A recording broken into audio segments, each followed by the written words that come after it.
आज हम महर्षि वेद व्यास जी द्वारा रचित श्री गरुड़ महापुराण के दिव्य ज्ञान के माध्यम से यह जानने का प्रयास करेंगे कि मनुष्य की मृत्यु कैसे होती है और मनुष्य के शरीर से आत्मा कैसे निकलती है।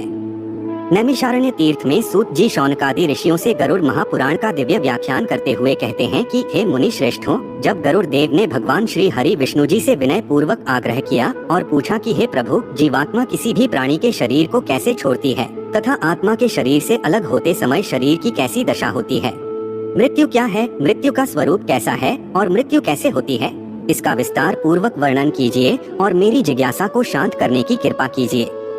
इस पर भगवान श्री हरि विष्णु गरुड़ से कहते हैं कि हे विनीता पुत्र, अब मैं तुम्हारे संशयों को दूर करते हुए तुम्हें आत्मा के शरीर से मुक्त होने अर्थात व्यक्ति की मृत्यु का वर्णन तुम्हें सुनाता हूँ।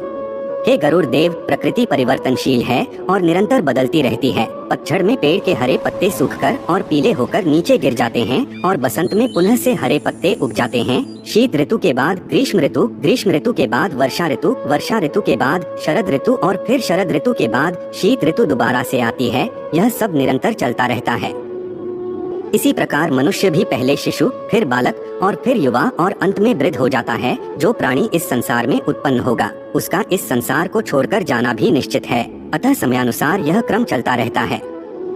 इसी क्रम में जब व्यक्ति अपनी औसत आयु को पूर्ण कर लेता है और स्वाभाविक मृत्यु के द्वारा उसका इस संसार को छोड़ने का समय निकट आता है, तो आत्मा के शरीर से मुक्त होने से पहले उस व्यक्ति के शरीर में कई प्रकार की व्याधियां अर्थात रोग उत्पन्न हो जाते हैं, जैसे कि मस्तिष्क का रोग, आँखों का रोग, कानों का रोग, नाक का रोग, मुंह का रोग, गले का रोग, हृदय का रोग, उदर रोग, पैरों का रोग इत्यादि कई प्रकार के रोग हो जाते हैं।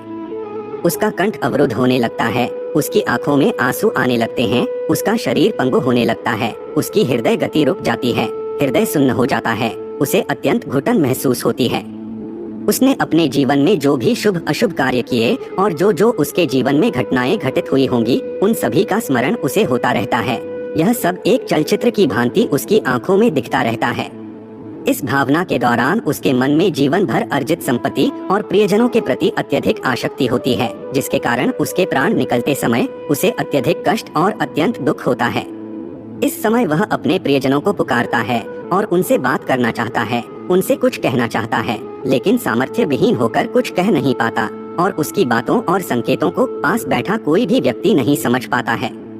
जब उसकी सांस रुकने को होती है तब वह सांसों को वापस लाने के लिए संघर्ष करता है। उसे बहुत बेचैनी, पीड़ा और छटपटाहट होती है, क्योंकि नाड़ियों से प्राण खींचकर एक जगह एकत्रित होने लगते हैं। उसकी पांचों इंद्रियां अर्थात स्पर्श, स्वाद, गंध, दृष्टि और श्रवण की इंद्रियां एक एक कर शिथिल होकर लुप्त होती जाती हैं। श्रवण शक्ति सबसे अंत में लुप्त होती है। जब प्राण निकलने का समय बिल्कुल पास आ जाता है तो एक प्रकार की मूर्छा आ जाती है। एक बिच्छू के काटने से जितना दर्द होता है उसके कई गुना बिच्छुओं के काटने का दर्द उसे महसूस होता है। तब उसके प्राण निकालने के लिए यम के 2 दूत आते हैं और उसके अचेतन शरीर से उसके प्राणों को बाहर खींच लेते हैं। यह प्राण ही आत्मा है। व्यक्ति के शरीर में 9 द्वार अर्थात 2 आँखें, 2 कान, 2 नथुने, 1 मुंह और 2 मल मूत्र त्यागने के द्वार होते हैं, जबकि एक ब्रह्म रंध्र होता है जो सिर के मध्य भाग में होता है। यह 10वें द्वार के रूप में जाना जाता है।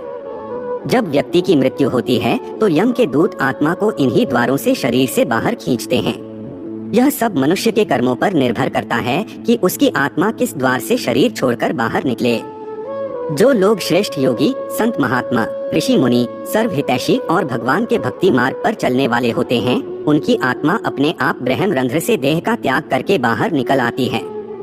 जो लोग धर्मपरायण, भागवत कथा का प्रचार प्रसार करने वाले और मधुर वाणी वाले होते हैं, उनकी आत्मा मुख के द्वार से बाहर निकलती है। जो लोग सदाचारी और भागवत कथा सुनने वाले होते हैं, उनकी आत्मा कान के द्वार से निकलती है। जो लोग सत्यकर्मी और दूरदृष्टि वाले होते हैं, उनकी आत्मा आँख के द्वार से निकलती है। जो लोग अच्छी विचारधारा और सहयोगी स्वभाव वाले होते हैं, उनकी आत्मा नाक के द्वार से निकलती है। और जो लोग अत्यंत पापी, क्रूर, गंदी विचारधारा वाले, अत्यधिक झूठ बोलने वाले और दूसरों का अनिष्ट करने वाले होते हैं, उनकी आत्मा को यम के दूत मल मूत्र त्यागने वाले द्वार से बाहर खींचते हैं।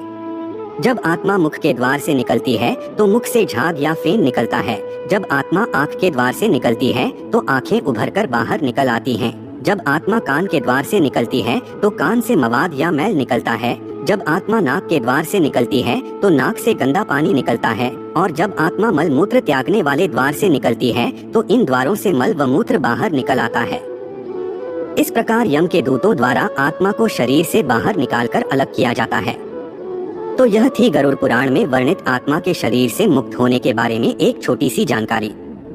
अगले भाग में हम शरीर छोड़कर अलग हुई आत्मा और मृत देह के बारे में जानकारी देने का प्रयास करेंगे। हम आशा करते हैं कि आपको यह जानकारी अच्छी लगी होगी। अगर अच्छी लगी हो तो वीडियो